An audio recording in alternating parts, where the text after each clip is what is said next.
अल्लाह ताला के फ़ज़ल व एहसान के साथ और उसके ख़ास फ़ज़ल के साथ हमने अपनी ज़िंदगी में रमज़ानुल मुबारक के महीने को पाया। वो रमज़ान के जिसमें मोमिन का हर अमल साले इबादत बन जाता है। इसलिए कि मोमिन अगर सोए तो वो ये सोच कर सोता है कि उठकर मैंने सारी करनी है, तो उसका सोना भी इबादत। और जब वो सारी कर लेता है तो फिर वो सोचता है मैंने नमाज के लिए घर से निकलना है, तो वो भी इबादत। और जब वो नमाज पढ़कर वापस आता है तो वो अपने काम काज के लिए निकलना चाहता है, अगरचे वो कहीं नौकरी करता हो, मजदूरी करता हो, कारोबार करता हो, किसी भी काम के लिए, किसी भी रिज़्क़ कमाने की नीयत से घर से निकलता है, तो वो नीयत ये होती है कि शाम को लाकर अपने बच्चों को अफ्तारी करवानी है, तो उसका घर से निकलना भी इबादत। उसके हर काम में जल्दी या ताख़ीर करना ये भी इबादत। तो रमज़ान वो महीना है जिसके अंदर अल्लाह ताला ने मोमिन के हर अमल साले को इबादत बना दिया है। और अल्लाह के फ़ज़ल से हमने रमज़ान को पाया। और मेरे आका मौला सल्लल्लाहु अलैहि वसल्लम ने फ़रमाया कि रोज़ेदार के लिए दो खुशियाँ हैं।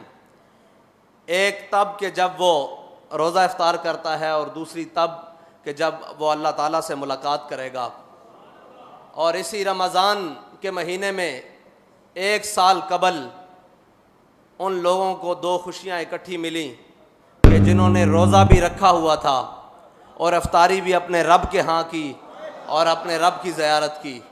तो जिनके लिए दो खुशियाँ अल्लाह ताला ने इकट्ठी की, और वह अपने ज़ख्मों पे हाथ रखे हुए अपने बहते हुए खून से जब रब की बारगाह में हाजिर हुए होंगे, तो रब की रहमत ने भी जोश मारा होगा और रब के जलाल ने भी जोश मारा होगा कि कोई बात नहीं मेरे बंदो, तुम इस हाल में अपने नबी की इज़्ज़त पर पहरा देते मेरी बारगाह में आ गए हो, तो मैं बड़ा जलाल वाला हूँ। मैं ये सिला रखूँगा नहीं अपने पास, दुनिया में भी दूंगा जो तुम्हारे खिलाफ खड़े रहे, और आखिरत में उनका अंजाम तो वल्लाहु अज़ीज़ुन ज़ुंतिक़ाम होगा। और हमने अपनी आँखों से फिर वो दिन देख लिए कि कलअदम करने वाले आज खुद कलअदम हो गए।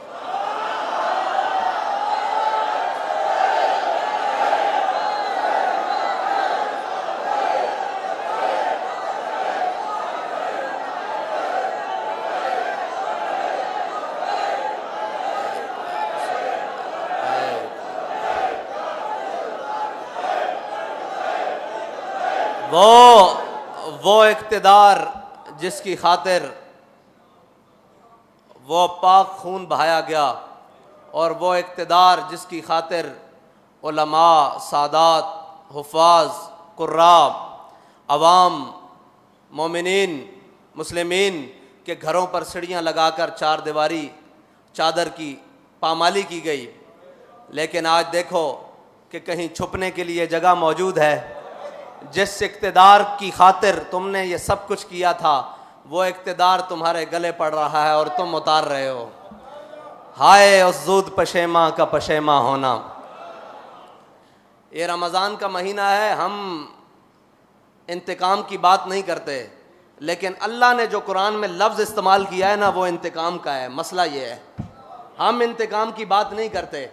हम कहते हैं कि कोई बात नहीं, ये जो कुछ हम पर हुआ ये हुजूर के नाम पर हुआ, लेकिन रब कुरान में इंतकाम का लफ्ज़ इस्तेमाल कर रहा है। हम तर्जमा तो करते हैं कि अल्लाह की खुफिया तदबीरें, और इधर भी रब ने फरमाया वल्लाहु अज़ीज़ुन ज़ुंतिक़ाम, अल्लाह बेहतरीन इंतकाम लेने वाला है।